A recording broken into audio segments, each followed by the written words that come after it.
What's going on, Geminites? It's your boy Gem Mint. We're here with Sideshow's latest mutant. This is Cyclops from their X-Men line. This is number 547 out of 1250. There's no exclusive to this piece. That's all that they made. We're going to go ahead and do an unboxing and a review. We're going to get into depth because for some reason, everybody hates this Cyclops. I don't know if it was just not dynamic enough, if it was expectations that were set too high. But we're going to break it down, and we'll do a little comparison at the end to the XM Studios Cyclops. Before we get started, make sure that you are subscribed to this channel. Hit the notification bell so you don't miss a video. YouTube doesn't like to promote the videos unless you hit that bell for some reason. And if you enjoyed this video, hit that like. We are giving away a Supergirl premium format once we hit 90,000 subscribers. Stay tuned to the end, and I'll tell you what you got to do to enter. Loving this art box. It really reminds me of the Jean Grey art box. I love the kind of artistic details they added, like on his optic blast, on the clouds and the pink kind of smoke behind him. That yellow just gives a real comic book vibe. Yeah, they did the outline, kind of how I do my thumbnails. So that's the art box. Looks great. Let's start getting Cyclops out the box. Alright, first thing, let's take a look at the base. And this has a very small footprint. There is very little depth going on here. It's really just big enough to hold Cyclops. You have a snow base, you have kind of a lava looking streak in between where his legs go, and that's kind of like an optic blast reference. Bottom of the base here, I like the colors, they pop, but you'll never see it again once you display him. Alright, then we have the body, pretty much one piece except for the hands and the head sculpts. You got nice weathering and snow and dirt on the bottom of the boots here. Bright blue and yellow costume, very 90s animated series. Some weathering on the pouches.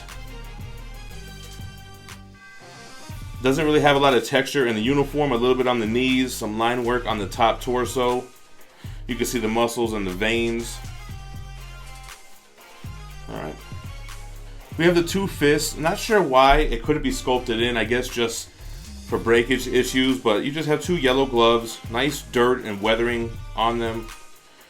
Now that's what you call the real Cyclops. Alright, so this was interesting. There's no exclusive, but it comes with two portraits and three different visor options. So let's go ahead and look at all the visors. You've got the regular visor with no optic blast coming out. You can put this on the Screaming portrait.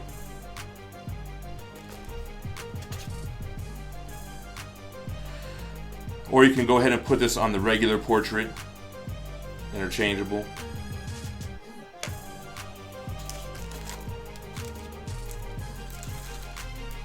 Then we have the visor with a little bit of like optic steam coming out of the top corner. I really like this. This is something that we haven't seen before in a licensed Cyclops piece. That translucent clear type of resin look looks great. And again, here it is on the open mouth, but you can switch that on to the more serious face.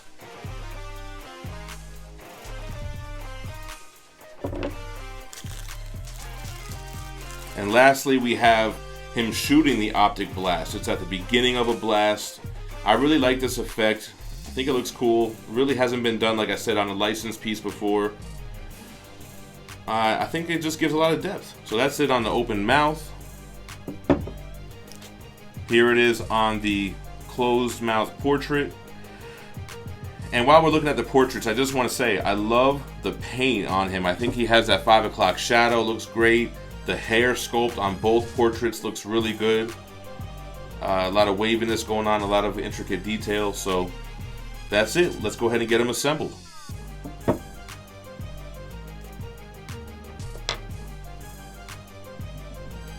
Alright guys, we have all the pieces out ready to go. Let's start with the assembly. This should be pretty easy. He just has one peg that goes into this keyhole.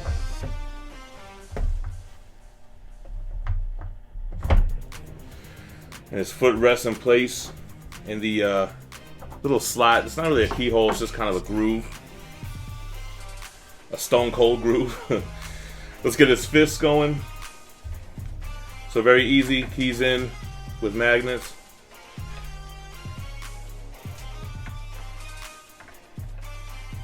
Says very easy, but then can't get it going. Boom. Got his right fist. basically that's it. I figure we'll start him with his, what would be the regular collector's edition if there was one, right? Typically the closed mouth with the regular visor. He's in here. And that's it. Easy assembly.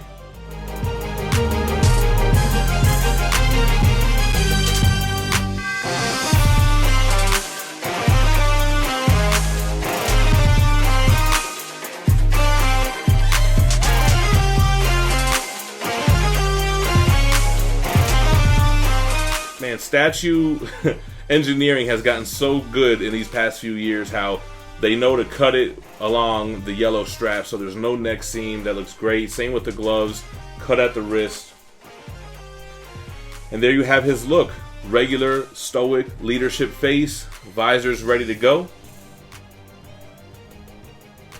Let's see what happens when he gets the blast going. I really like how this looks, man. He's blasting, he's calm, just letting off an optic blast. And I like how it stretches out a little bit there. He looks serious with it. I like to think that this portrait or visor option is after the blast, right? So he blasts, and then as the power is, I guess it's a dimension in his eyes. That's the retcon, that his eyes open a portal to another dimension that allows the energy to come through the optic blast. So anyway, I like to think that this is the aftermath of letting off one of those blasts. Basically, he just messed some-ish up. Very cool, man. I like the 3 different options. 2 different head sculpts, 3 different visor options. Let's just run through the angry, screaming, open mouth portrait. There we go. I always like to see when those cool comic collective leadership characters get pissed off. Superman, Cyclops, he's pissed. And what I really like about these portraits, it's not the same sculpt with just an open mouth. It's completely different. Like the hair is sculpted different. Obviously the mouth, right, and the teeth. Here we go. Rage-filled portrait, shooting the optic blast. This will probably be my display option. I think that looks awesome. It looks serious. And lastly, the aftermath. So there you go. A lot of different display options for the portraits. I don't think that's really ever been done before in statues, at least with licensed pieces. So before we jump into the review, some history about the character. One of the original X-Men, one of the original 5, first appeared in X-Men #1 in the early 1960s. He shares his first appearance with not only Jean Grey, Beast, Angel, and Iceman, but also with Professor X and Magneto. Leader of the X-Men, Boy Scout, Scott Summers. Part of the Summers family, which includes his brothers Havoc and Vulcan. His father, Corsair, is one of the Starjammers, which links the Summers family to Marvel Cosmic, with the Shi'ar, with the Brood, with all of that. So anyway, let's jump into the review. I mentioned a lot of people hated this piece, and I think that's a strong word, but when this was first revealed at New York Comic Con, I think he was paired with Jean. I was one of the first ones to see it. I was able to get in there early.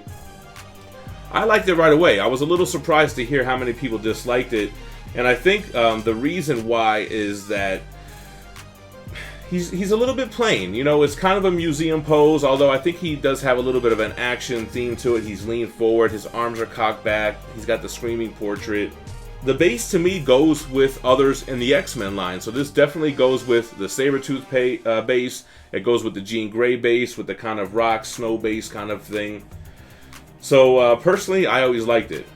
Pretty cool that they only have one edition. Like I said, there's no exclusive here. There's 1,250 of this piece. It retailed at $580, and I think it's a nice little piece. Let's go ahead and measure them, and then we'll do an in-depth review.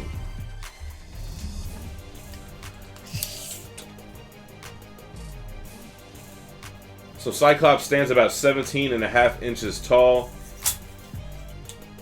If you look at his depth this way, it's about 13.5 inches, which would mean that the width is what is pretty short here. It's about 8 inches wide if you pose him facing forward. So a small footprint of a base. What I'll do is I'll put him in between Cable and Jean, and we'll see how he goes with the rest of the X-Men. But let's jump into the review. So you have a rocky snow base. You know, it has a lot of different details in the sculpt, the rockiness to it, the textures to it. Kind of a solid color, dark gray. And then you have this kind of, I don't know if it's like magma lava down the middle, or if it's that he blasted through here in a trail and then he jumped up on the ledge in between where he blasted. Because I'm trying to picture the story here, and I guess that's what would have happened. He would have shot the optic blast, and then he would have ran up towards his enemy. I guess it could be Sabretooth in this case, and he's planted his feet on each side of the destruction. You got the snow on the top. I think the snow looks good enough. A little bit of a dirty looking snow. You definitely never want to trust yellow snow. Speaking of yellow, I think the paint looks good on him. The yellow paint is nice, bright, and vibrant like the animated series. But if you look at the boots, you have a lot of dirt and snow and weathering. So that makes a lot of sense. He doesn't have a super clean costume. He's in the trenches, literally.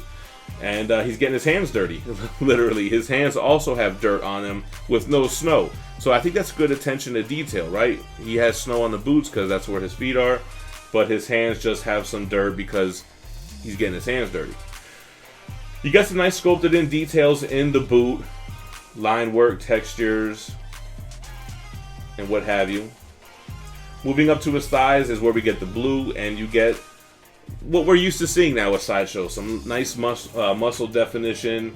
You have slight textures in the costume, like I mentioned, like his knees have some padding and then some lines that go up the thighs. But otherwise, his costume is just that kind of spandexy, free-fitting or form-fitting costume. The line work looks good. I mean, the yellow going to the blue, lines look clean. He's got his yellow underwear on the outside. And then you have his patches. Now, the pouches, I should say, around his belt have weathering as well, which makes sense. His hands are dirty. He's going into his pouch for whatever he's going for. Frag grenade, who knows? And it's got some dirtiness there. Got the X logos on the belt and on his chest piece. And of course the muscle definition in his arms. Like I mentioned, you could even see some veins in his arms, so that looks pretty good. Same elbows have the same kind of texture as the knees. I like the back. You got that strong line down the middle of his back. You can see his obliques and his abs, shoulder muscles, kind of the muscle tendons in his neck as he's doing the screaming portrait. That looks really good.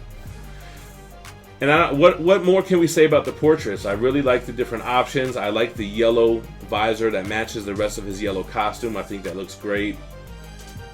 And I like all the options. 2 portraits, 3 visors. So what are my thoughts on this piece overall? Do I like it better than the XM Studios one? It's hard to say. I think what we'll do is we'll bring out the XM Studio Cyclops.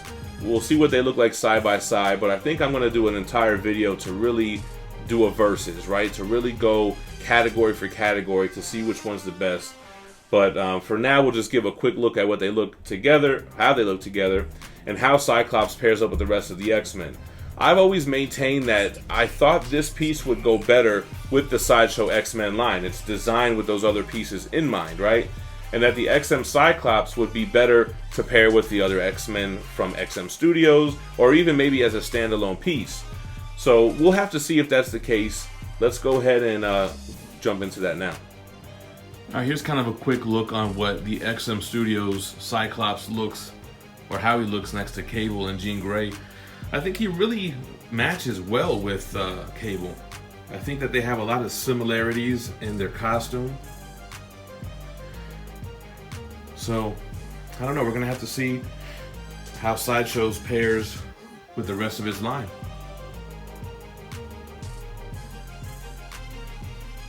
So he definitely is shorter, right, because he's crouched down more. It's hard to say. I don't know if the costume matches with Cable as well as the XM one. I mean, the base goes good with Jean, and the yellow matches her more. I think you can kind of go either way.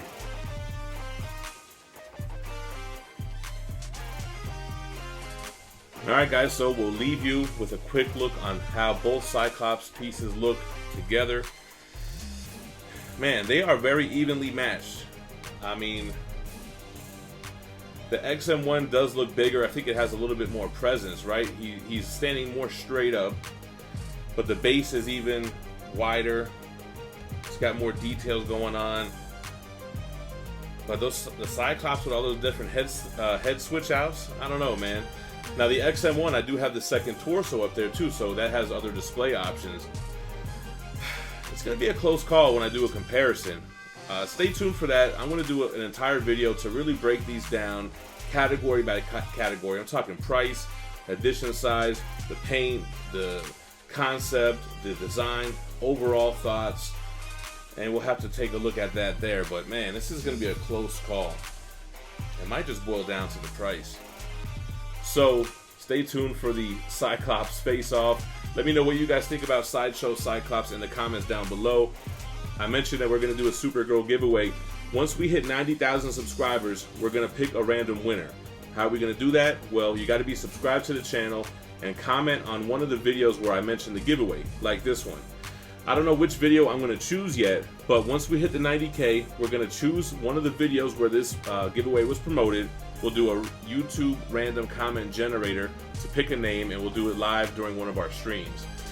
So you got to be subscribed, comment down below. It's a worldwide giveaway. Comment anything that you like. If you guys like this video, make sure to hit the gem to the left to subscribe to the channel. If you want to see more statue unboxing and reviews, hit the playlist to the right. And like I said, stay tuned for the Versus video where we compare these two pieces. Stay minty fresh. Peace.